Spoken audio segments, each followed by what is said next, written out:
Hi, I'm Daniel Lucas, and welcome to Book 101 Review. Book 101 is all about the books that I read for the last 40 years. And today I have my special guest. He is a visionary CEO, impact investor, and affordable housing advocate. No other than Mr. Samuel Sals. Welcome to Book 101, Mr. Sam, and can you please introduce more about yourself? Hey, thank you, Daniel. Yeah, I'm CEO of Impact Growth Capital, and I'm an impact investor, a retired Air Force officer, and pretty passionate about affordable housing and how to create more and do a lot of good in the world and make money at the same time. Good to be here. Affordable housing advocacy is very, very important. Thank you, Mr. Samsel, for sharing your knowledge to the world. Let's talk about how to build generational wealth through impact investing. Can you tell us about it? Yeah, so when we invest, we typically are looking for a return on our investment, right? You're looking for how much money you make. That's just the way we've been trained, taught, and educated. Money needs to make more money, and that's how it works. Now, that's an important aspect about it, but you can also invest in a way that makes a difference in the world. You can care about how your money is used. When you invest in the stock market, you have no idea how much of that money actually goes to help that business. Some of that money goes to stockbrokers. Some of it goes to managers and other things. Some of that money could have been used to buy somebody a Ferrari. When you invest for impact, you invest in a way where you know the money is going to help other people improve their lives in some form or fashion. So that's what impact investing is. You want to make a return. It's not charity, but you want that money to make a difference. And that's what impact investing is. Mr. Sam, what is it important for families to start thinking long term when it comes to wealth building? You know, we live in a world where everyone wants to get quick wins. Like it's an Instagram world. We scroll and we move from one thing on to the next thing and lightning fast. When we're trying to create wealth, though, it takes time. You need time for that money to get deployed. That money needs to go do its work, and it needs to come back with its friends. When you look at Warren Buffett, the vast majority of his wealth wasn't created until the very end of his journey. And, we like to think, oh, he's made so much money. He has, but it was, 40, 50, 60 years in the stock market and in other companies before he really made his wealth. It takes time. Yes, people, compound interest. That's what they're talking about. Mr. Samuel, what are the key components needed to build a sustained wealth across generations? To build sustainable wealth across generations, you need a couple of different things. One, you need your capital has to be deployed constantly. You don't want it coming back and then going back out. Every time it comes back, you incur taxes. So you need to reduce your tax liability. You also have to de-risk your investments, meaning if you're investing in risky things, you lose your money and you can't create wealth if you keep losing money. And so investing in things that are held for 5, 7, 10, 20 years, 30 years, fantastic, as well as doing everything you can to de-risk your investment. Throwing money in Bitcoin, super risky, don't know where it's going. It may have gone to a drug cartel or whoever mined it. When you invest in real estate, it's going into the real estate, the buildings, the people, and et cetera. It makes a difference. Make a difference, people. How does impact investing differ from traditional investing? Traditional investing is all about the dollar, the return of investment, your capital. It's all about the numbers, right? When you invest for impact, you're investing in a way that improves society in some manner. For me, We build affordable housing. We work with public housing authorities. We tear down slums. We rebuild the slums into clean, safe, affordable housing that is available for people who struggle. And that's what we do. And so when you invest with us, you know your money is going to help people that are struggling, but you're also getting a great return.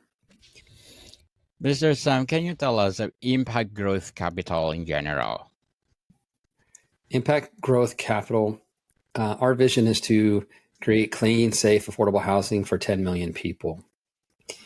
And the way that we do that is investing in a way that creates a profit. The profit enables us to sustain, to repeat, and to scale our impact around the world and around these communities. And so we look for opportunities with government support, backing grants, bonds, light tech equity, tax credits, all these different mechanisms that reduce our risk. So there's significantly lower risk than a traditional real estate investment because the government's backing the debt and the equity, or at least a portion of the equity. And then we get to take on these projects and we get to help out a lot of people. So it works out really well. Mr. Sam, what are your struggles in the first year in building your company? We started back in 2018, and at first we were doing fantastic. In 2019, we started experiencing some struggles as we maybe focus a little too much on impact and not enough on making money. And so we made some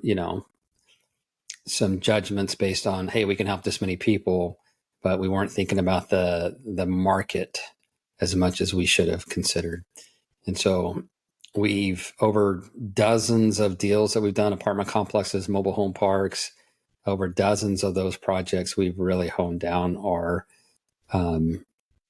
business plan, and now it's pretty rock solid. Congratulations for building your company to help less fortunate people all over the world. What types of investment fall under the umbrella of impact investing? Any investment that is specifically targeted to improve social outcomes or to improve any kind of good outcome around the world. Maybe you're looking for investing in solar, or maybe you're looking at environmental stuff or social stuff or governance stuff. Impact goes beyond ESG. Impact is focused on the humans and how to improve lives. And that's what impact is really about. Interesting indeed. Is impact investing only a high net worth individuals, or can anyone get started? I think anyone can get started. For us, we only work with accredited investors or qualified purchasers. The reason we do that is the vehicles are just a little bit more sophisticated, and we have found that people earlier in their journeys just are not ready to take on that level of sophistication. But you can go and you can look for other impact investment firms. There's quite a few of them out there these days who you can work with and invest with or partner with. Or if you're looking to start your own impact investment firm, you can always reach out to me, and I'm happy to give some advice or some direction on what to do and what not to do. Impact is a challenge. It's hard. You got to be really focused on doing both, making money and delivering outcomes, or you'll get busted up. How can impact investing align with a family values, culture, and a long-term vision?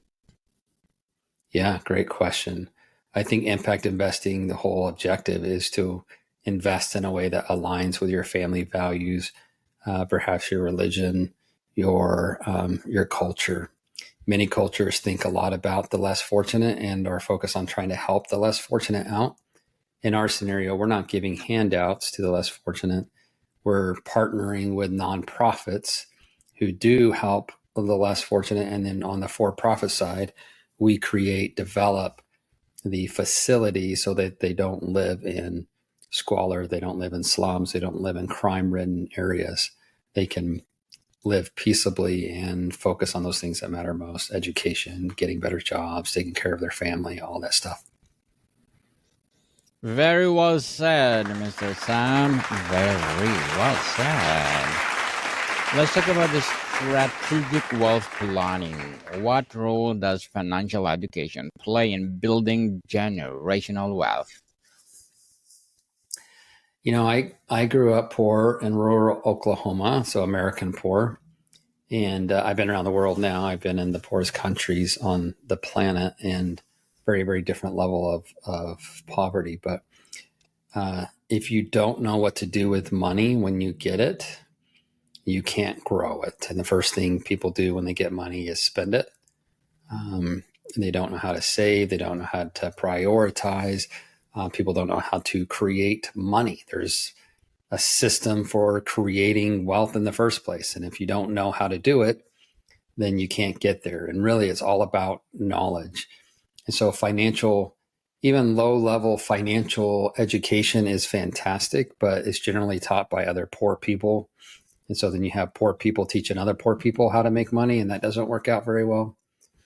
But that knowledge, that understanding of how to create wealth, that's what breaks the chains of generational poverty. Indeed. Mr. Sam, what's your advice for someone looking to start their first impact investment? Yeah, so the best way is is probably as a passive investor, is just to invest in a way that aligns with who you are. So in finding a firm like ours, reviewing the documents, making sure that this is a sound and wise investment, and then investing in that way. If you're looking to become your own company that does impact investment, then reach out and I'll give you some advice and give you some vectoring on perhaps where the right way is to start. It's difficult. It's really, really difficult. Starting a business alone is difficult. Now add in the fact that you're trying to want to make a difference in people's lives. It just adds another layer of sophistication. And for that, Mr. Sam, helping other people is something else. Congratulations for being a level up person. How do you balance financial return with the social responsibility in a portfolio? Yeah, great. So we tie those things together pretty well. You have a fiduciary responsibility to take care of your investment and make as much money as you can off the investment. Now, for us, we created our own nonprofit. The nonprofit can take care of our residents. Now, this is how this plays out. Imagine Sally has a job making $15 an hour. Sally gets sick, can't go to work for 2 weeks, loses her job, because if you don't show up, you don't get your work. It's not a salary job, it's a paid by the hour. She loses her job. She goes to our nonprofit, Halo of Hope Foundation. She says, I lost my job. I need help finding a new job and I can't pay my rent. Now, normally she's going to get evicted because by law in the United States, if you can't pay rent, you have to get evicted. There's no such thing as free rent. That's called the Fair Housing Act. And what you offer to one person, you have to offer to everybody. So you cannot offer free rent to anybody. So she can either get evicted and then get mad and tear up the unit and leave, or the nonprofit can cover her rent, cover her utilities, help her find a new job, get her stabilized again, and then let her take back over her rent and stabilize without having to get kicked out, without taking her kids out of school. It's really good business and it's good for humans. And as a business owner, I didn't lose 3 or 4 months worth of rent because of an eviction. I didn't have a unit get torn up. I didn't have a turnover. I didn't have to go find a new person to fill it. I didn't have to get a discount on the first month's rent. I collected 4 months or 5 months more rent than I would have just by being a good human, connecting with a nonprofit, taking care of Sally and helping her get a job and moving on. So that's how you tie those two things together. Interesting indeed, Mr. Sam. Let's talk about legacy and values. How do we guide families in defining what kind of legacy they want to leave behind? Yeah, I think it starts with a question, two questions. What do you want? What do you really, really want in your life? What do you want to be known for? What do you really want? And the next question is, why do you really want that thing? And you can drill down 5 times, why do you want that? Why do you want that? Why do you want that? Why does it matter to you? But if you think about life is far more important than having a Porsche and driving it real fast and wrecking it and breaking your legs, whatever. Like, life is more than about stuff. It's about people. It's about relationships. It's about lifting where you stand. It's about creating value. It's about living a life of meaning. And if you want your legacy to be full of meaning and to create meaning down the road, then I would love to talk to you and help you do that. If all you care about is just accumulating things, being as bombastic as possible, and blowing everything before you go, like, that's a different life, and that doesn't jive with us at all. Mr. Sam, how can impact investing strengthen family bonds and shared purpose? Yeah, great. So we do monthly reports to our investors. And now imagine, as a family, you decide to invest and help us invest with us, and we are able to tear down a slum and rebuild a new place. In the process, we reduce crime by 75%. I know, because we've done that at properties, reduce crime by 75% in the first year of ownership alone. Now imagine the conversation you get to have with your wife and kids, or with your husband and kids, and say, look, we invested in this project. These people are renovating it. They're cleaning it up, or they tore it down and rebuilt it. We got rid of crime. We helped make the world a better place. That's a great way to bond as a family over something that you get to do. And what's great is that you get to invest. We'll go do all the hard work. We'll do all the muddy stuff, and you don't have to. Mr. Sam, as a visionary CEO, impact investor, and affordable in housing advocate, what will be your short-term and long-term goals? Short-term goal is to work with the Housing and Urban Development Department of the federal government, and to start taking on more and more of these slums, tearing them down, rebuilding them, cleaning them up, making them great places to live. And our long-term goal is to help more than 10 million people. Indeed, and congratulations for that, and good luck for your goals. Hoping for more success. And what conversation should families be having now to pass down both financial and ethical wealth? I think the matriarch or patriarch of the family needs to decide what values really matter to them. And then they need to align their family's investing thesis around that, those values. So if you really care about the environment, then invest in companies that do environment stuff. If you really care about helping other people, then invest with companies that help other people.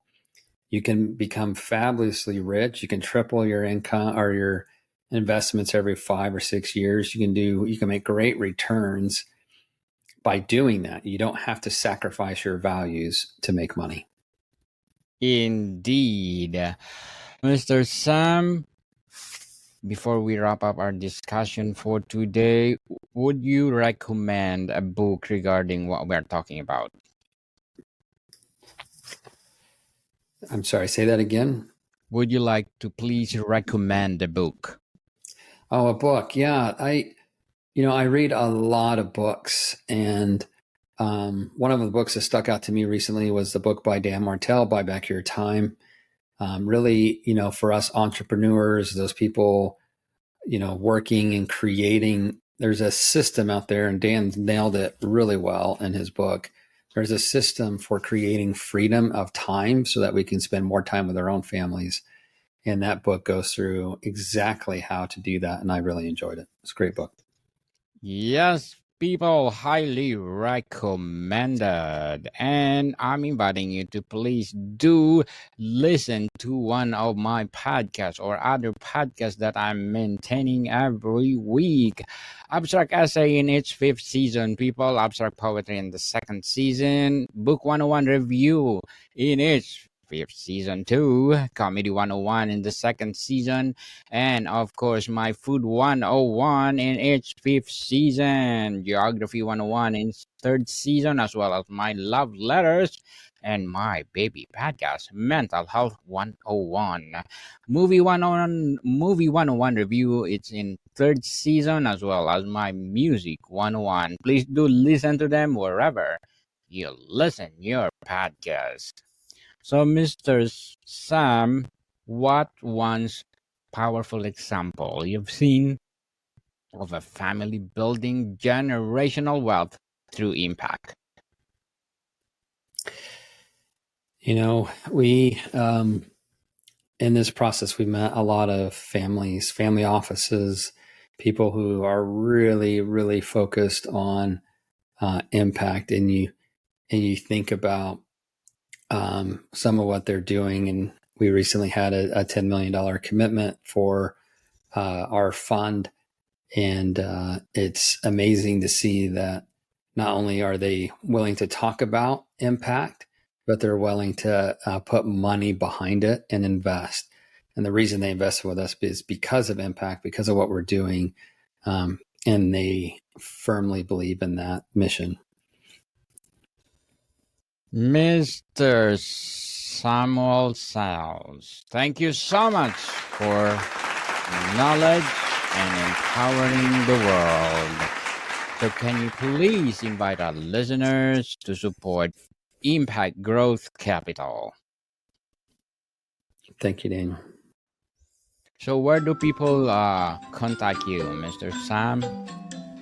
Yeah, they can go to find me on LinkedIn, Samuel Selves. You can reach out to me, email sam@impactgrowthcap.com, or you can go to our website, Impact Growth Capital, at impactgrowthcap.com, and reach out to us there. Yes, people, let's support Mr. Samuel Sales, because if you support him, more and more and more empowering business to come. So, Mr. Sam, thank you so much for your time. Absolutely. More to come, people. See you soon.